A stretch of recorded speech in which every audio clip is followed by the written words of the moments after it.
Welcome to As the Story Grows. I'm Brian Patton. Today I'm stoked to have Shaun, Drees, and Alex Bond from Horsewhip on the podcast. Horsewhip's new album, Consume and Burn, is out today on Iodine Records. The guys talk about Florida, their musical backgrounds, releasing music during lockdown, music as an emotional response and release, and a lot more. It was really tough to summarize this conversation, but I absolutely loved having Shaun and Alex on the podcast, and Consume and Burn is an absolute ripper. Add it to your Friday listening if it's not already. If you're a fan of the podcast and you haven't done so, please smash that subscribe button wherever you get your podcasts. Had a bunch of new subscribers over on the YouTube channel. Thanks for subscribing and listening. You can sign up for the mailing list at asthestorygrows.substack.com. You can also help the show financially via Patreon or just come hang out with like-minded people on Discord. Links will be in the show notes or at asthestorygrows.com. Enjoy today's chat with Shaun and Alex from Horsewhip.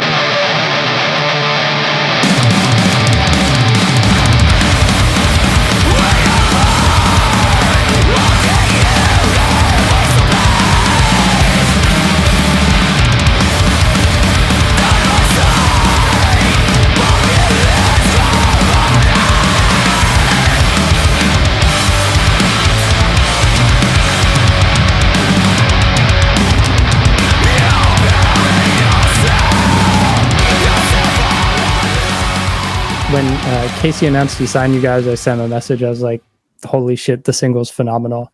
Thanks, man. Yeah, it's fun. Let's just start. You're currently in Tampa. Is that where both of you are from? Or that Tampa area? Actually, you want to go first? Sure. I'm originally from Indianapolis, Indiana. Okay. And I moved down to St. Pete in 2017. So I've been here almost, 7 years almost. Okay. What took you to Florida? The partner that I had at the time, we just wanted to relocate to somewhere sunny and warm. And St. Pete is really small business oriented, very gay friendly, just open, things of that nature. Very progressive city. So Gotcha. Just fell in love with it. Nice. A progressive city in a hell state. Yes. a sea of red. Yeah. Yeah. We're on an island, but yeah. But you're from that area, Shaun? Yes, actually, I'm born and raised in St. Pete. I moved to Tampa itself. The city is, I guess, 25, 30 minutes from St. Pete. So I moved there when I was 19 until I was 28. It's not really moving. It's only 30 minutes away, but. Yeah. I always wanted to leave Florida, but I never did. I don't know if it's because I never got the chance to, or I graduated high school and I went to college and then I started my career, and it's just one thing led to another, and I became a father at 28, and it's just, I will get out of here one day, and I do love Florida more now than I have. I'm liking it more. Besides the political part of it, obviously that's becoming a pretty terrible situation. But besides all that, I'm starting to appreciate what Florida has, I guess. Yeah. St. Pete is just it's a great city. Like, all the haters just probably have never been to St. Pete, honestly. I think that's just it. I would never live anywhere else in Florida but St. Pete. Yeah. Every state has their own place that doesn't suck, and they're good people in shitty states, right?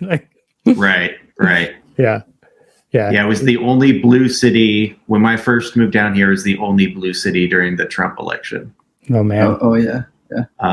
So we're like, okay, well, I guess let's go there. Oh man. Yeah. We considered in 21. We were considering when we were relocating. It was from Philadelphia, and it was Florida could be nice, and then we just looked at DeSantis and all the COVID stuff, and we were like, no, it's not. Yeah, it's got to seem like a scary place to anybody else that doesn't live here. I would totally understand people being terrified to even visit. Oh, of course. But when bands come down here, I think on tour, I think they're kind of surprised at how great the scene is here. Yeah. very supportive of, all kinds of people. Just very, I don't know. I didn't have that sort of unity where I was from. So it's kind of like a breath of fresh air for me here. Yeah. It's just always been a very tight scene. I like it for sure. Nice. Rad. What got each of you into music? I think I was pretty much fascinated with music, like ever since I was a young kid. My mom grew up, when I was growing up, my mom would play, all the good classics, Neil Young, Fleetwood Mac, The Doors. So it just kind of stemmed from there. And I was an MTV kid, so I got into, hair metal when I was like 5, and just followed more extreme forms of music after that. I just needed more intensity. But I always wanted to be a drummer. So, kind of the same story. My parents, neither of them were musicians or anything like that, but music was a big part of our lives. It was actually a part of my mother and father's identity in some weird way, I think. They were separated when I was 3 or 4, but they individually had a gigantic record collection. Nice. So, and it was funny because they were all the same records. So I would go to my mom's house on the weekends and just go through her records because she let me. And I'd pick out like Deep Purple and Black Sabbath and Led Zeppelin and listen to them. And of course, my mom, because it was the weekend, she was having a good time herself, and she's like, just into the fact that I was into the music and would just play records and start singing songs for me or whatever and dancing and shit. So, but yeah, the same thing. Going to my dad's house on the weekdays, my dad would come home late, so I would just play his records, and I always felt a weird connection to it. I growing up, I felt, I guess, isolated in some weird way because I think I had weird parents. Like I just felt disconnected from anybody that I was supposed to be close with, and I found comfort, I think, in listening to bands and music, and especially heavy music. Yeah, Alex, you said the scene wasn't good for you, like growing up, or not the same way it is in Florida. Like when you were in high school playing drums, was like starting bands a pain in the ass? Or? Oh yeah, no, don't get me wrong. Indie had a great scene as well. But when I came down here, it was 10 times even cooler. I just haven't experienced anything like it, honestly. But yeah, indie was good. Growing up, that's how I got my feet wet, playing shows and being in bands. And, when I moved down here, I was kind of just, I'm like, this is it. I gotta start like the best band I've been in so far, like, or what I feel like is, where I need to be. And luckily met Shaun and Jeff, like probably the second month after I moved here. Nice. Yeah, the rest is history.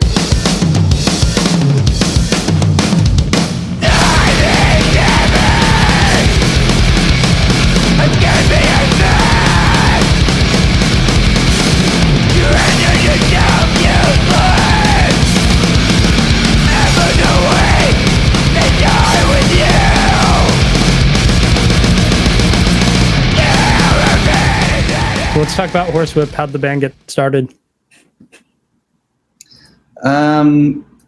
So Jeff and I've known Jeff for 27 years, 26 years, something like that.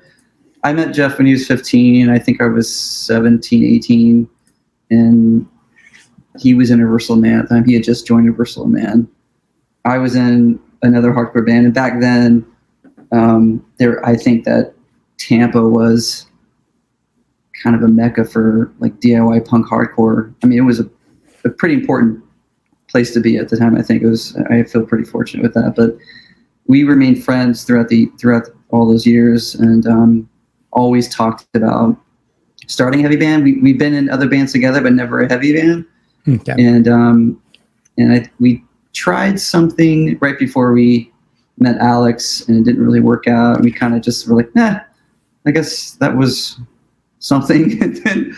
And then Alex reached out to Jeff and said, hey, I'm a drummer. Do you know anybody who's looking for a drummer? And Jeff's like, well, yeah, we're looking for a drummer. And so we went and jammed out with Alex. And I think the first practice we wrote a song. And I was like, this is totally going to work out. So yeah, I was super nosy. I had just moved down here, and I was on the treadmill one day at the gym, and I'm like, I'm going to hit Jeff up because, we were on some of the same groups on Facebook, like 90s hardcore groups. Yeah. And I'm like, oh, he was in Reversal Man, and he lives in St. Pete too. I'm going to hit him up. Just because I've always been, like a fan of Reversal Man, of course, and Early Grace, and lots of, various Florida bands throughout the year. So I'm just like, hey man, noticed you were in Reversal Man, and are you doing music right now? Do you know anyone who needs a drummer? And I was just totally shameless about it and just slid into his DMs. And I'm glad you reached out, man. That totally worked out. Yeah, that was how it happened.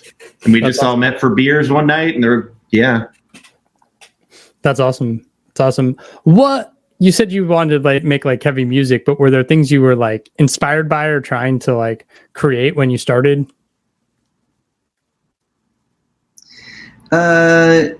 Yes, yeah, definitely.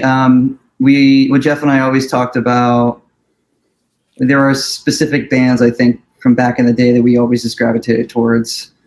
I mean, I feel like I'm going to name these, and it's just the obvious, like His Hero's Gone or Union of Uranus. A lot of the Great American Sacred Religion records bands, and just a lot of heavy, dark, chaotic, I guess messy hardcore. Yeah. but I think we wanted to. I think that was a bit challenging for me. For a long time, I played in an ambient post-hardcore band, so it was, I guess, sort of pretty at times. So jumping from that to this was a little different for me, and so we, obviously tuned down and just got as nasty as we could as far as tone, guitar tone goes. And I feel like it's taken a long time to still play chaotic music, but also have clarity in it. Yeah. So it's something that I think that we're still trying to dial in, but it's, it's always something we're learning. Well, if it weren't for the sloppy ass drummer. No, I'm just kidding. I was gonna say, but yeah, you can fix that sloppy drumming, man. Just grit that shit up. There's something called practice that I need to do more. We draw heavily from 90s hardcore, of course, and we all agreed, His Hero's Gone is a huge influence on all of us. Yeah, that was kind of the first one. We're I think that one of the first songs we were writing, I didn't know where we were going with it, honestly, because I really didn't know Alex's drumming style. And then Alex said something as we're playing. He's like, yeah, I kind of want this part to sound like a His Hero's Gone part. And we were like, oh, perfect, because this is what we want also. So That was another reason why it worked out. Nice. Yeah, there's something refreshing, and it definitely reminds you of old school hardcore, and but also when everything is so grid and compressed, it's just this breath of fresh air. Right. Yeah, exactly. Yep. Yeah. How'd you guys land on Horsewhip for the band name? Oh God. It was Jeff. Jeff came up with that name, and I think that we each came up with a shit ton of names. All of them are bad. It's really hard to name a band. It's every cool name's taken. The worst part. It's none of us fully agreed on a name, and I think it came down to the point where well, that's the one we hate the least. So that was it. And then I was outvoted. Yeah, Alex was outvoted. Oh man. So yeah. But it works now. I think it's fine. It's what it is.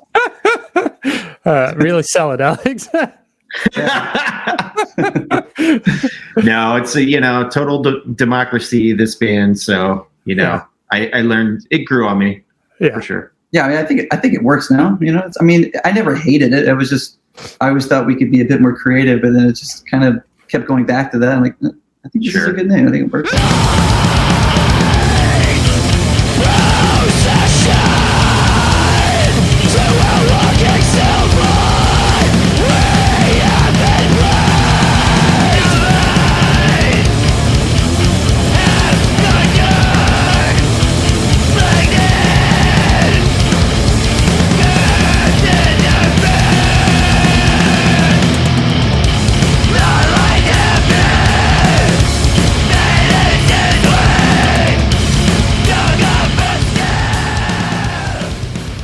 That's cool. I was reading a No Echo interview you guys did January of 2020, and the title is like Horsewhip, big plans for 2020, which obviously didn't happen because nobody's 2020 plans happened.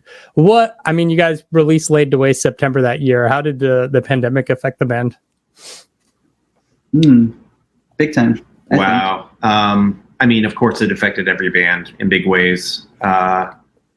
But of course, there were huge delays in vinyl pressing at the time. I think it took the greater part of a year to get the record pressed and out into the world, like 8 or 9 months. I don't know if it was that long. Because we recorded in December of 2019. Maybe you're right. When was it released? I don't remember. September of 2020. Okay. Yeah, maybe you're right. Yeah, so it delayed everything. We went through a lineup change. We no longer had our front person, Mike, and we added our friend Dave on second guitar just to thicken the sound. I think they complement each other pretty well as guitarists. So we all gelled together and just kind of got more tight and cohesive from there, I guess.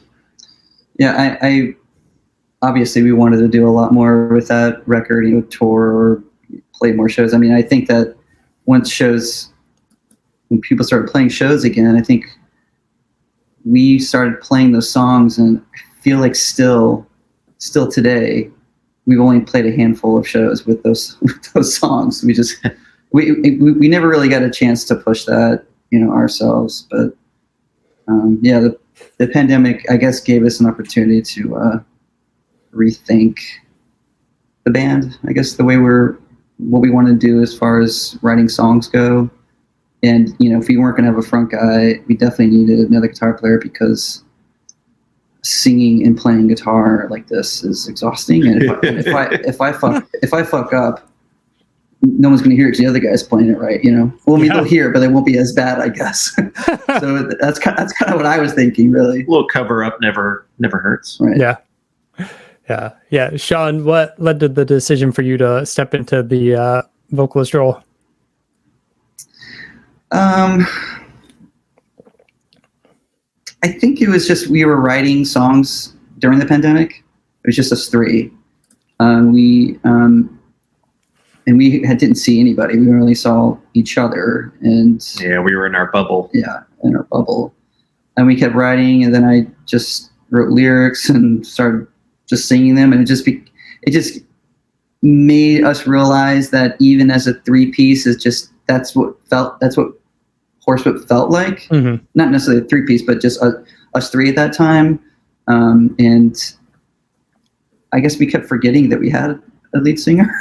It sounds terrible that I'm saying that, because he's an awesome guy. He's a really good guy, but it just made us think, maybe we should try to move on like this and add a guitar player, to give some dynamic to the live sound and things like that. So that's pretty much what it was. I was a bit reluctant to just be the lead singer, because screaming like that and playing guitar is exhausting, especially when you go on tour. Mm-hmm. It's a lot more fun just to play guitar, or a lot more fun just to sing in a band like this. But I'm pretty happy with the way it turned out, I guess. Yeah, it's fun. Yeah. I just wish I could lose my shit a little more, but I can't really. Yeah, there was just room to evolve, and we made a couple choices to move forward and kind of fine tune what we were doing and just be a more cohesive unit overall. Yeah, it seemed to make sense. Actually, Dave that joined the band was our merch guy. He was always with us, and he played guitar. And I actually played in a band with him for a long time.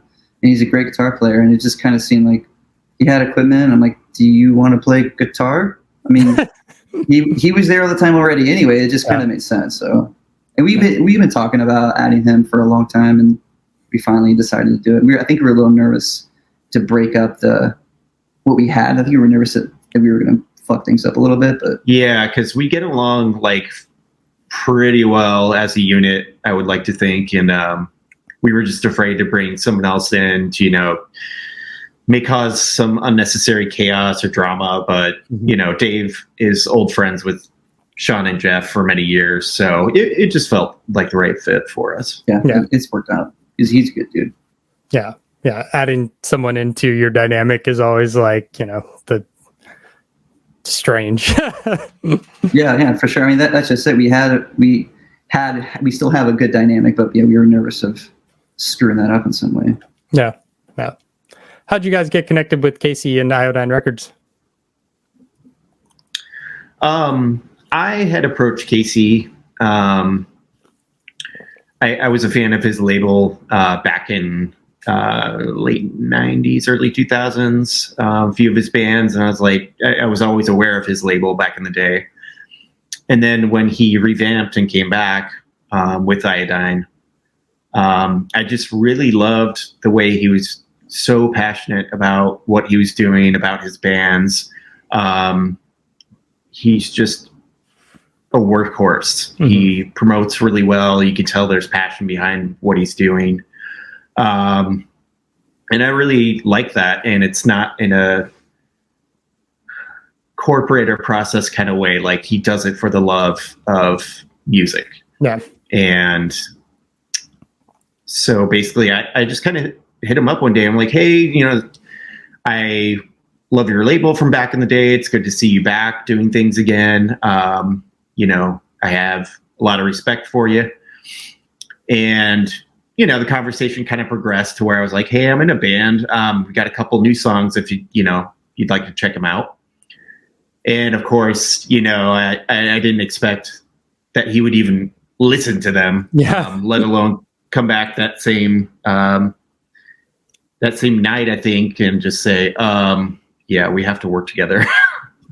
Nice.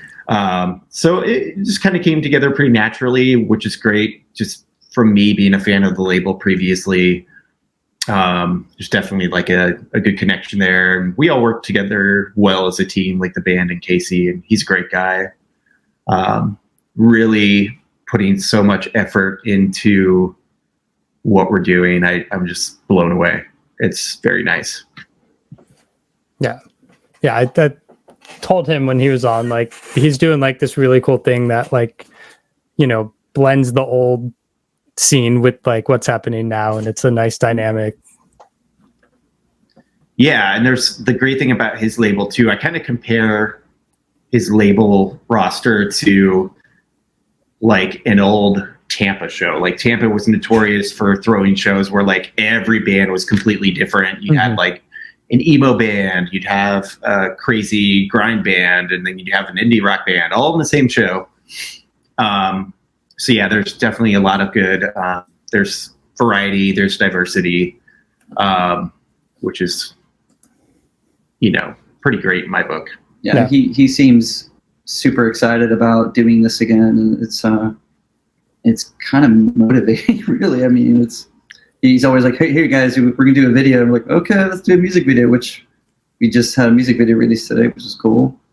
Things that we never, honestly, like when we started this band, I didn't think we would ever record. I was like, I wanted to start a band to play a few shows, just to have a chaotic mess, just a loud, obnoxious, fun show. And then Alex one day was like, hey, we're going to record. And I'm like, oh, but we need to rewrite some of these songs. Yeah, but yeah, it's Casey's been he's been really great.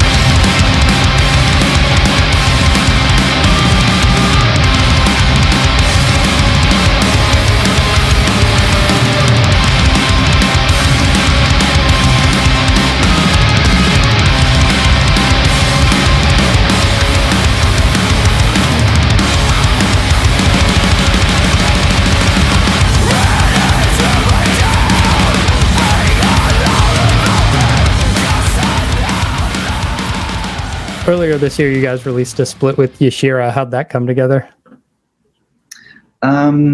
We met Yashira.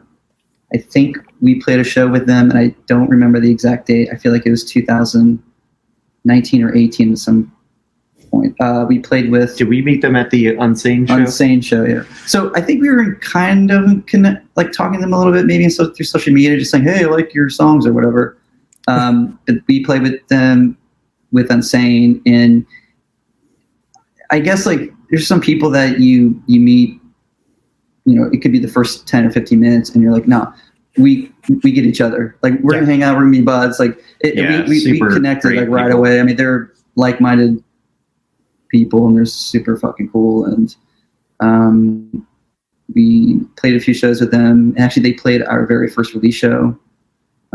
So we've been in contact with them, and I think Dylan reached out to us and asked if we'd be interested in doing a split with them. And this was a while ago. We were supposed to it was in the works for years. Yeah, we were going to do 2 songs with them, and a lot of things happened with Yashira. And I think we had to wait on what was going on with their label, and if they were going to sign with a new label, and a lot of things. So we were kind of in limbo we had to record these 2 songs, and so did they.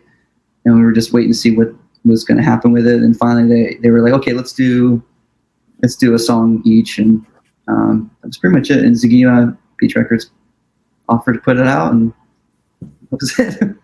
Nice.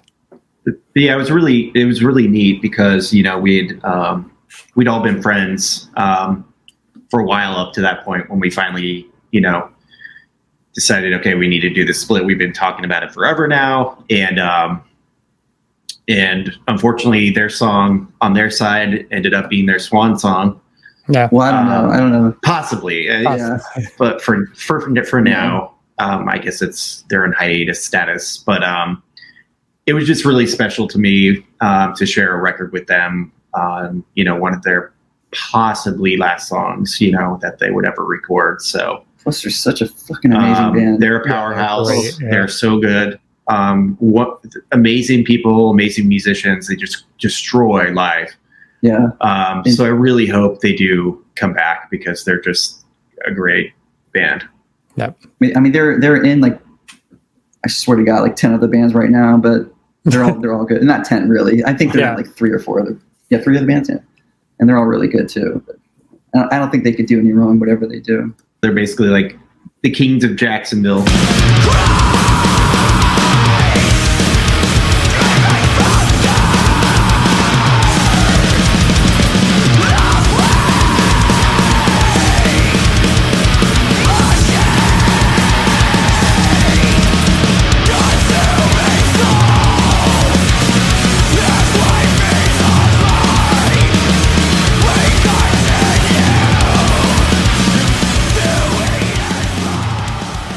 The album's called Consume and Burn. Where'd the title come from? That was kind of tricky. It's basically, so the song Plague Machine is about humans destroying everything around them, just consuming and never giving anything back. And it's basically just about,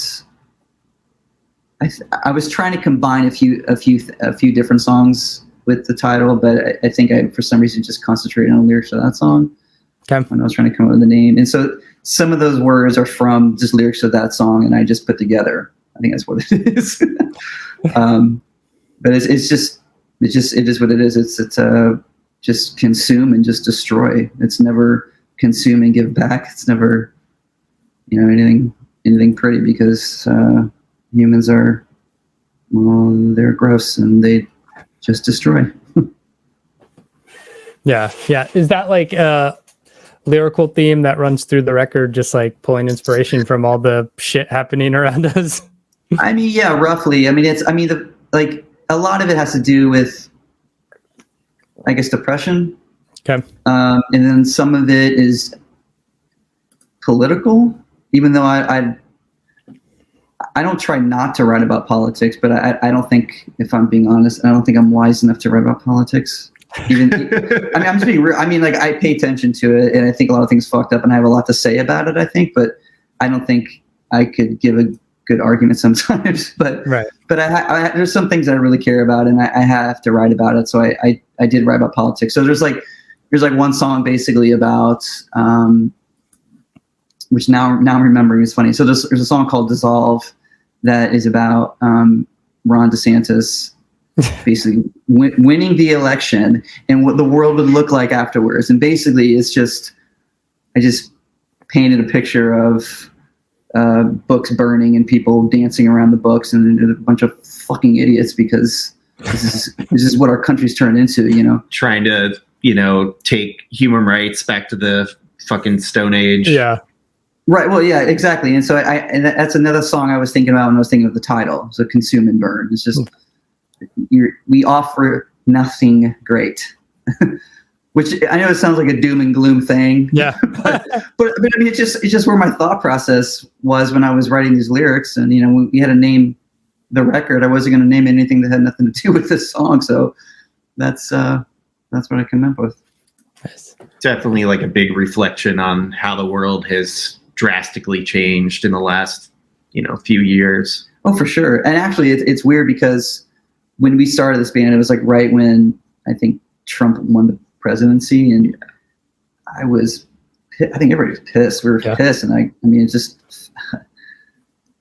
I'm glad that we had something to scream about, I guess, or we had this to release our anger, Yeah.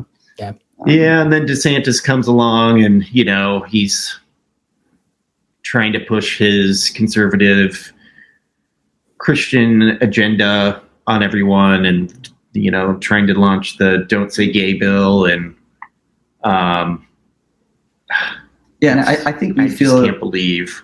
Yeah, we feel that a lot here, unfortunately. Yeah. And it's embarrassing. It's we want people to come to Florida. We want bands to come to Florida and play shows with us, and to not worry about the state they're in. And it's disheartening when the political climate is like that here. And I would like to think that, or I wish that there's some way we could let everybody know that they can come visit us, and it's safe. That our scene here is definitely a safe spot for everyone. And, there's all kinds of people in our scene, of course. We've got, straight people, gay people, trans people, and nobody will tolerate any sort of discrimination in our scene. So it's very, we just try to talk to bands as much as possible when they come through town. Just tell them, like, hey, that's not how it really is. Yeah. I think we played a show with Elizabeth Color Wheel, and we were talking about that, and I wanted to express to them that, it's obviously, and they knew that there's good people in Florida. It's not like a whole entire state's filled with a bunch of freaking assholes. But right. It's embarrassing. I think that's all I can sum it up to. It's really unfortunate what's going on. And I have a daughter, and she's in high school, and she's dealing with a lot of this shit. So it's just it's definitely hitting home. And so, of course, it's something that I can't ignore. It's happening. I have to write about it. And that's, so that, I guess where a lot of that shit comes from. So we have a lot of the songs are dark. There's nothing in there that's positive, unfortunately. I mean, there's another song about dealing with parents that are conservative. Yeah, that basically would rather not talk to you and just dismiss you because of your political view than actually be a parent and just, say see you later to your own kid. Yeah, so I mean, like in a nutshell, like Consume and Burn is like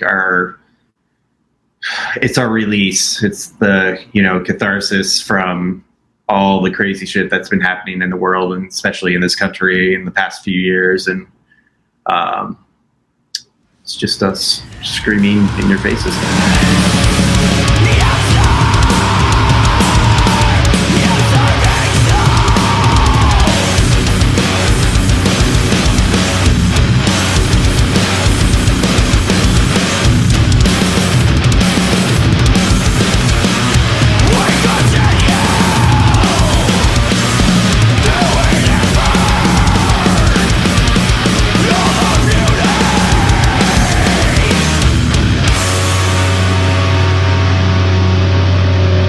Norris did the album artwork for you guys. Did you give him a direction or just like the title? Well, we've known Chris. I mean, actually, I met Chris before I met Jeff. I mean, I've known Chris since I was 16, something like that. So we've been friends with Chris for a really, really long time, and always wanted him to do the artwork. There was not just for this record, for anything we've done, but I think there was a while he was on a hiatus. He wasn't really doing a lot of stuff. Because I think he was moving from San Francisco to New York and just settling down and all that. But he agreed to do this, and I think the direction we gave him is we gave him the record and gave him the lyrics, and he ran with it. I think that was it. And I think he nailed it. I mean, he sent us the art, and Jeff and I were like, this is perfect. This is great. Like we could expect anything less from. Yeah, he's a great artist. He even said himself, he's like, some of this is a bit on the nose, but it's, I don't know. Yeah. I mean, he even made a new logo and everything. Like he went all out, and I don't think we could be any happier with it, honestly. Yeah, the funny, actually, he sent the artwork originally, and he had our old logo on there, which I designed, and I'm like, this doesn't look good on here. And I think we messaged him back and said, can you do a new logo? And I swear it was in that hour he sent it back with a new logo. So I'm like, he either had it already or he just knew in his head what he was going to do with the logo. Nice. I don't know how he did that, but it worked out. And I don't know. He's just really good. I don't know if there's anything to do with the fact that he knew us and knows us very, very well, but I think he nailed that artwork. Totally. He did a good job. The album is out November 10th, about 3 weeks. What's your plans for the rest of the year? Are you guys going to try to hit the road at all, or just let the record be its own thing? Definitely not this year. Not this year. I mean, we're playing Fest again next weekend. Or this weekend, I should say. And then we're playing the first installment of Hellshine Fest, which is happening in Tampa this year, next month. And then we're, record release shows in the works. We're still trying to figure that out. But as far as shows, that's pretty much all we have going for the rest of this year. And we've got some things coming down the pipeline for next year. And we're kind of limited as far as how much touring we can do, unfortunately. Yeah. So we just try to do as much as we possibly can, given, our life situations, family and kids and partners and careers and all that, just juggling everything. But we always, try to plan, smarter, not harder. And do what we can. We got a couple trips that we want to do next year. So we'll see what happens.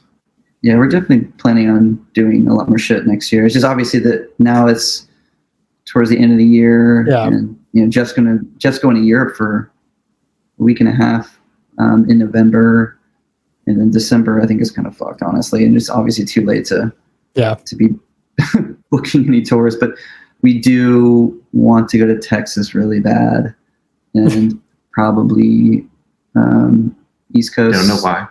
Well, there's a lot of places to play there, a lot of cool bands to play with. So that's one of our goals, just to drive out to Texas and play some shows. Yeah. At some point. Their fans can commiserate with your songs. Yeah. Oh yeah. 100%. I mean, it's like welcome home. Like, oh please, thank you. We're like hugging each other. So basically, we gotta do these trips in like sporadic bursts. Yeah. So, we're thinking like, let's do like 3-4 shows in Texas. Louisiana way, somewhere cool on the way back, and we just got to be pretty strategic about our time away. Yeah. Just to make sure it's worth it, and we're not away from our lives here too terribly much. I actually do like touring. I mean, this band I like to tour, and I mean it's a lot of fun. Surprisingly, I mean the last tour I did before Horsewhip was sad. It was terrible. It was one of the worst experiences I've ever had. It was so bad. It was just like, I mean, that was the Guilt Maker tour. Like no one gave a shit, which is fine. But it was I think I came back, and I thought I don't want to do that. I don't know if I was so pissed. I wasn't pissed. I was just over things. You worked really hard, and then like tour just seemed, it's a loss, which we already knew it was a loss. And then, but no, this Horsewhip has had some decent runs of the two that we have. It hasn't been too bad. It's fun. Yeah, we've been really, really fortunate to have some awesome shows along the way, and like open for bands we would never think we would open for, and just meet all these amazing people. So we've been pretty lucky to play some really decent shows with some good people. And like, I'll never forget,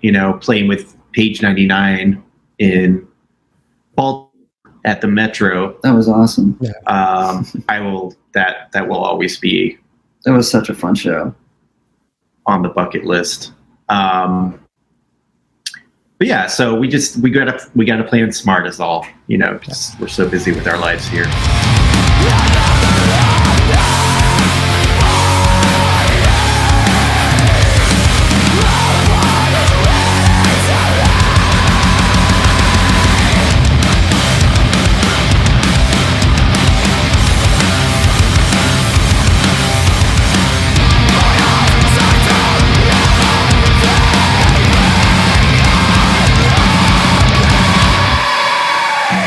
Thanks for listening to As the Story Grows. Our intro music was written and composed by Jeremy Hunt. The As the Story Grows theme is by Bob Nana. If you like what you hear, subscribe wherever you get your podcast and give us a rating and review. If you'd like to support the show financially, you can join us at patreon.com/asthestorygrows. Be a part of our community and join the ongoing conversation over on Discord. If you enjoy this episode, share it on social media with your friends. Much appreciated, and thanks for listening. I never felt so young and alive as when I'm diving into a tune. And now I'm learning as I listen along, and the wheels are turning, and I started a song.